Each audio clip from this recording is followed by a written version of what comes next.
Hello दोस्तों, आप सभी का स्वागत है ऑप्टूजस पे। तो जो एमए इकोनॉमिक्स बीएचयू का एग्ज़ामिनेशन होता है, उसका एंट्रेंस का जो पेपर है, आज मैं उसका सेकंड पार्ट 2012 के पेपर का लेके आई हूँ।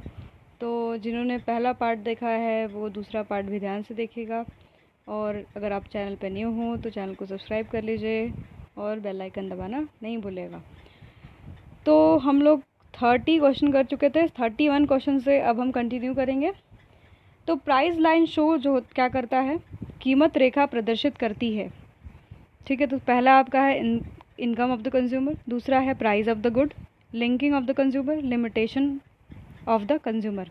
जो प्राइस लाइन होती है वो क्या करती है, सो आपकी उपभोक्ता की सीमाओं को यानी लिमिटेशन ऑफ द कंज्यूमर को शो करती है। तो यानी इसमें जो ऑप्शन डी है आपका करेक्ट है, यानी फोर्थ वाला आपका ऑप्शन जो है करेक्ट है।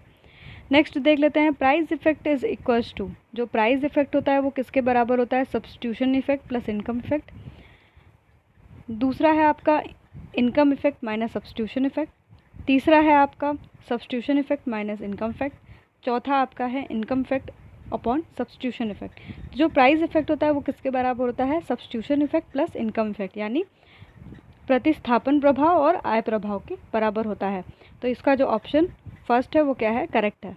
ठीक है, यानी कीमत जो प्रभाव बराबर होता है वो किसके, प्रतिस्थापन प्रभाव और आय प्रभाव के बराबर, यानी substitution effect plus income effect के बराबर होता है। नेक्स्ट क्वेश्चन देख लेते हैं 33, which of the following statement is incorrect, increasing inflation rate lead to decline in the real rate of interest. दूसरा है repo rate is always greater than reverse repo rate, cash reserve ratio is reduce in times of inflation, bank rate is reduce during type of recession. तो इसका जो आपका सी है correct है, यानी cash reserve ratio जो होता है उसको हम लोग रिड्यूस कर देते हैं जब इन्फ्लेशन आता है, यानी मंदी आती है तो हम उसे क्या करते हैं, इन्फ्लेशन रिड्यूस कर देते हैं। जो आपका ये ऑप्शन है वो क्या है, गलत है। यानी हमारा क्वेश्चन क्या था कि कौन सा इनकरेक्ट ऑप्शन है, तो आपका थर्ड है, यानी हम उसको क्या करते हैं, कैश रिजर्व रेशियो को बढ़ा देते हैं जब आपकी इन्फ्लेशन आती है, मंदी आती है, यानी इन्फ्लेशन में क्या होता है, प्राइसेस बढ़ जाते हैं। तो ये जो ऑप्शन करेक्ट है, यानी जब इन्फ्लेशन बढ़ता है तो आपका decline in real rate of interest, हमारा रियल रेट ऑफ इंटरेस्ट जो होता है डिक्लाइन करता है, ये सही है। रेपो रेट जो होता है हमेशा ज़्यादा होता है रिवर्स रेपो रेट के, और आपका बैंक रेट जो होता है रिड्यूस करता है ड्यूरिंग टाइम ऑफ रिसेशन। ठीक है, बैंक रेट जो होता है रिसेशन के, मंदी के समय आपका क्या होता है, उस समय घट जाता है। निम्नलिखित में से कौन सा कथन गलत है, तो इसमें यही कथन गलत है, मुद्रास्फीति के समय में नकद रिजर्व अनुपात में कमी आ जाती है, यानी आपका जो होता है कैश रिजर्व रेशो जो होता है रिड्यूस हो जाता है आपका। ठीक है, तो आपका ऑप्शन सी इसमें क्या है, करेक्ट है। नेक्स्ट देख लेते हैं question, a firm will earn maximum profit when MR is, जब आपका मार्जिनल रेवेन्यू क्या होता है, ज़्यादा होता है कि कम होता है, तो जो प्रॉफिट अर्न करती है फर्म, देख लेते हैं वो क्या होता है। पहला आपका ऑप्शन है higher than marginal cost, equal to total cost, equal to marginal cost, lower than marginal cost. तो जो 34 का ऑप्शन क्या है, थर्ड जो है आपका करेक्ट है, यानी वो क्या होता है, इक्वल टू मार्जिनल कॉस्ट होता है, यानी एम आर इक्वल्स टू क्या होता है आपका एम सी। ठीक है, एम सी के बराबर हो जाता है। ठीक है, एक फर्म अधिकतम लाभ उस समय प्राप्त करती है जबकि उसकी सीमांत आय यानी मार्जिनल रेवेन्यू किसके बराबर हो जाती है, आपकी मार्जिनल जो होती है कॉस्ट के बराबर हो जाती है। तो वो समय सबसे ज़्यादा अपना क्या करती है, अधिकतम लाभ करती है। ठीक है, तो जो 35 का क्वेश्चन का आंसर है वो आपका है 2, यानी इसका 4 उत्तर आएगा, आप लोग सॉल्व कर लीजिएगा। इन 2 सेक्टर मॉडल आपका जो बी की वैल्यू है delta C upon delta Y, जिसकी वैल्यू है 0.5, एंड ए की वैल्यू है delta I upon delta Y 0.5। Autonomous investment in the economy is increase by ₹1। What will be the total change in income, तो ये आपका क्या आ जाएगा, 4 आ जाएगा। नेक्स्ट क्वेश्चन देख लेते हैं, तो हम बस लगातार उत्तर देखेंगे। Break even point in situation in which a firm is, जो ब्रेक इवन पॉइंट होता है किस सिचुएशन में होता है, neither in loss nor in profit, यानी आपका नहीं उस समय लाभ होता है ना ही आपकी हानि होती है, तब आपका ब्रेक इवन सिचुएशन जो होता है फर्म में होता है। ठीक है, तो उसको हम लोग ब्रेक इवन पॉइंट भी बोलते हैं, यानी ब्रेक इवन जो बिंदु होता है वह एक स्थिति है जिसमें हम क्या होता है, ना लाभ उठा रही होती है, ना ही फर्म जो होती है नुकसान उठाती है। चलो, तो इसका ऑप्शन जो है क्या करेक्ट है आपका, सी।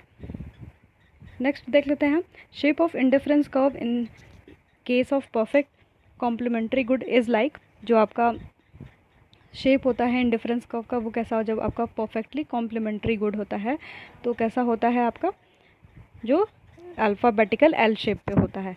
जब परफेक्टली कॉम्प्लीमेंट्री गुड होता है तो जो शेप होता है आपके इंडिफरेंस कर्व का वो इस तरीके से हो जाता है।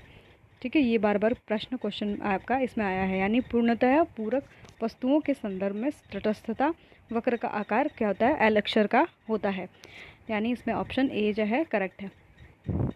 The concept of natural rate of interest rate was given by, यानी आपका जो इंटरेस्ट रेट का जो नेचुरल कॉन्सेप्ट है उस किसने दिया है, नेचुरल रेट ऑफ इंटरेस्ट जो वो किसने दिया है, आपके विक्शैल ने दिया है। ठीक है, विक्शैल ने आपका क्या दिया है, concept of natural rate of interest. Concept of natural rate of interest किसने दिया है, विक्शैल ने दिया है। When average cost fall the marginal cost also falls, इसका जो ऑप्शन को होगा वो करेक्ट होगा, एट ट्वाइस द रेट, यानी जब एवरेज हमारा कॉस्ट फॉल होता है तो मार्जिनल कॉस्ट हमारा उसके दोगुने दर से क्या होता है, घटता है। ठीक है, दोगुने दर से क्या होता है, घटता है, यानी इसका ऑप्शन जो है वो क्या है, बी करेक्ट है। जब हम औसत लागत गिरती है तो सीमांत लागत भी क्या होती है, दोगुने दर से क्या करती है, गिरती है। नेक्स्ट क्या है, a monopolist will like to sell his product in market where elasticity of demand is. Monopolist जो होता है वो कब अपना प्रोडक्ट सेल करेगा, अगर इलास्टिसिटी ऑफ डिमांड क्या होगा, तो इसमें जो ऑप्शन आपका करेक्ट होगा वो क्या होगा, मोर देन वन, यानी एक से ज़्यादा होगा तो वो क्या करेगा, अपने प्रोडक्ट को बेचेगा। यानी एक से ज़्यादा आपका होगा तो अपने प्रोडक्ट को मोनोपोलिस्ट क्या होगा, वो बेचेगा।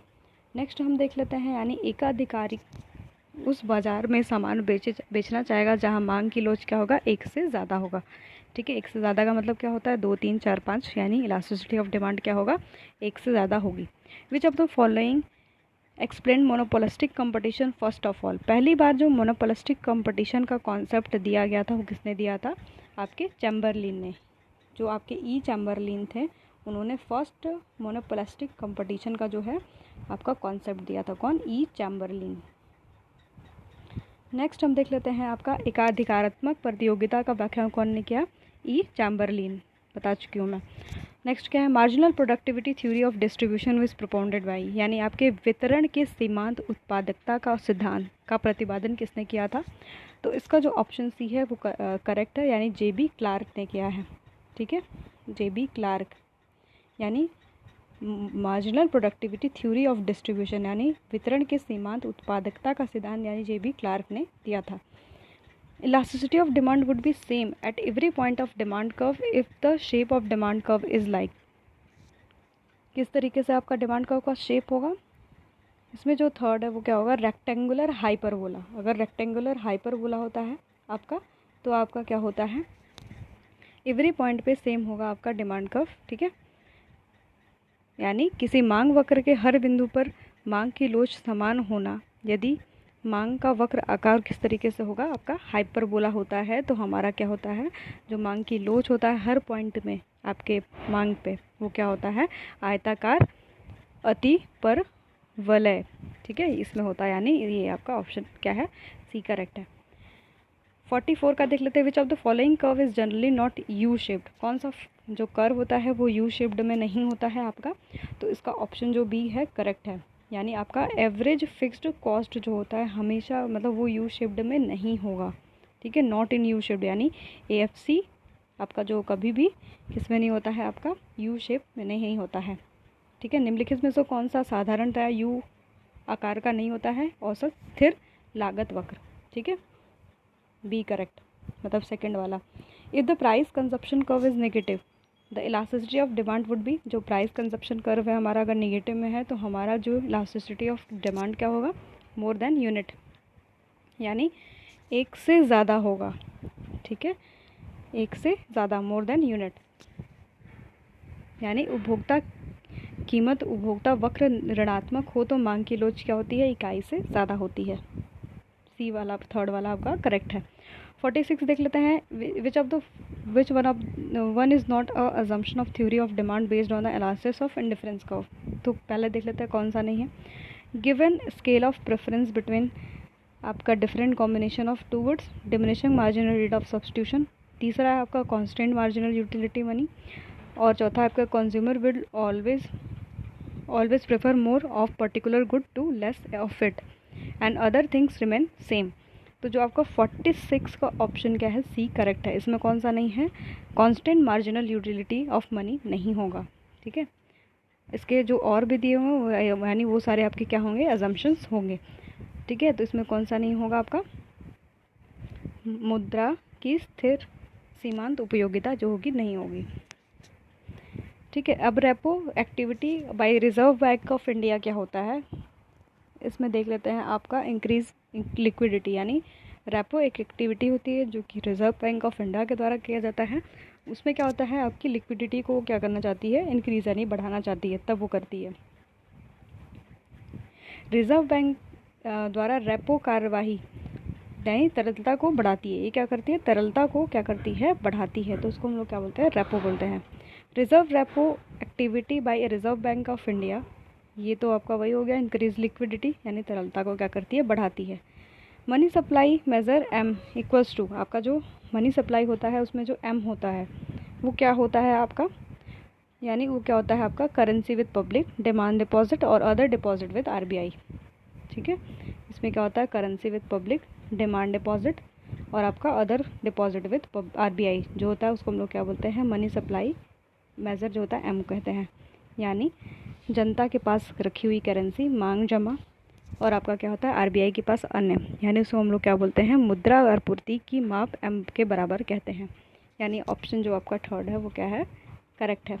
नेक्स्ट देख लेते हैं, in the case of substitution effect the indifference curve analysis the consumer moves. आपका जब सब्स्टिट्यूशन इफेक्ट होता है अगर इंडिफरेंस कर्व एनालिसिस पे, तो कंज्यूमर क्या करता है, मूव करता है। तो इसका जो ऑप्शन करेक्ट है वो आपका क्या है, फोर्थ वाला, along the same indifference curve from left to right. यानी वो सेम इंडिफरेंस कर्व में मूव करता है, किधर, left to rightward move करता है। तो इसका जो ऑप्शन 4 है वो क्या है आपका, करेक्ट है।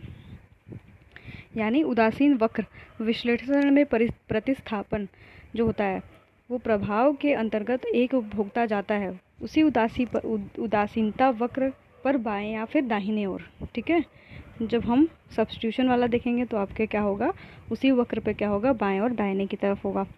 Who has classified the function of money as a static and dynamic. जो फंक्शन ऑफ मनी है उसको किसने आपका स्टैटिक और डायनामिक बनाया, पॉल इजिंग ने। ठीक है, इसको किसने बनाया, पॉल इजिंग ने। ठीक है, function of money as a static and dynamic किसने बनाया, पॉल इजिंग ने। यानी मुद्रा के कार्यों का विभाजन किसने स्थैतिक और प्रावेगिक रूप में किया है, तो यानी पॉल इजिंग ने। Producer equilibrium achieve at a point where, कहाँ पर प्रोड्यूसर इक्विलिब्रियम अचीव होता है, तो इसमें देख लेते हैं आपका जो ऑप्शन करेक्ट है वो कौन सा है, वो थर्ड है। यानी MRTS यानी marginal rate of technical substitution and price ratio are equal to each other. जब हमारा प्रोड्यूसर कब इक्विलिब्रियम पे होता है, जब हमारा marginal rate of technical substitution and price ratio क्या होता है, एक दूसरे के बराबर होता है, तो हमारा क्या होता है, प्रोड्यूसर जो होता है इक्विलिब्रियम पे होता है। यानी उत्पादक का संतुलन एक बिंदु पर कब होता है, जब हमारा MRT और हमारा कीमत अनुपात एक दूसरे की क्या होता है, बराबर होता है, तब ऐसा होता है। तो यानी आपका कौन सा पॉइंट सही है, थर्ड वाला। ठीक है, option third is correct.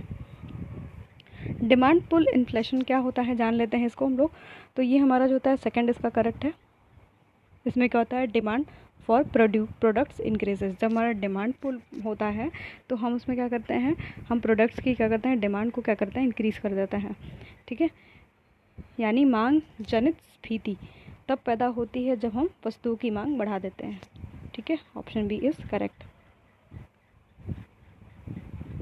Next हम देख लेते हैं the concept of inflationary gap was given by. जो इन्फ्लेशनरी गैप का जो कॉन्सेप्ट है वो किसने दिया है, तो आपके किन्स ने दिया है। इन्फ्लेशनरी जो गैप का कॉन्सेप्ट है वो किसने दिया है, आपके किन्स ने। यानी स्फीति अंतराल की अवधारणा, इन्फ्लेशनरी गैप स्फीति अंतराल की अवधारणा किसने दी है, केन्स ने दी है। The statement inflation is unjust and deflation is in expand was given by. ये स्टेटमेंट किसका है, तो आपका जो ये स्टेटमेंट है ये किसका है, किन्स का। तो जो इन्फ्लेशन वाला जितने क्वेश्चंस रहेंगे मोस्टली वो किससे रिलेटेड होता है, किन्स से। इसको इन्फ्लेशन को अनजस्ट बोलते थे एंड डिफ्लेशन को इनएक्सपेंड बोलते थे, ठीक है। यानी कथन स्फीति न्यायपूर्ण होती है और अवस्थिति जो होती है अनुपयुक्त होती है। किसने बोला, किन्स ने बोला। ओरिजिनल फिलिप्स कर्व शोज अ ट्रेड ऑफ बिटवीन। जो ओरिजिनल फिलिप्स कर्व है वो किसके बीच में रिलेशनशिप दिखाता है, आपके अनएम्प्लॉयमेंट एंड वेज के बीच में रिलेशनशिप दिखाता है, ठीक है। अनएम्प्लॉयमेंट एंड वेज के बीच में रिलेशनशिप कौन दिखाता है, आपका ओरिजिनल फिलिप्स कर्व, ठीक है। मूल जो आपका फिलिप वक्र है वो खींच तान दिखाता है किसके बीच में, आपके अनएम्प्लॉयमेंट यानी बेरोजगारी और मजदूरों के बीच में, ठीक है। मजदूरों का जो वेज होता है उसके बीच में जो है आपका रिलेशनशिप दिखाता है, यानी बी आपका क्या है, करेक्ट है। Say's law of market does not accept. जो से लॉ था आपका मार्केट का वो क्या चीज़ एक्सेप्ट नहीं करती है, ठीक है। तो इसमें जो चौथा है ओवर प्रोडक्शन इन जनरल जो है वो एक्सेप्ट नहीं करती है, ठीक है। तो इसमें जो है आपका चौथा यहाँ पर होगा वो क्या होगा, करेक्ट होगा।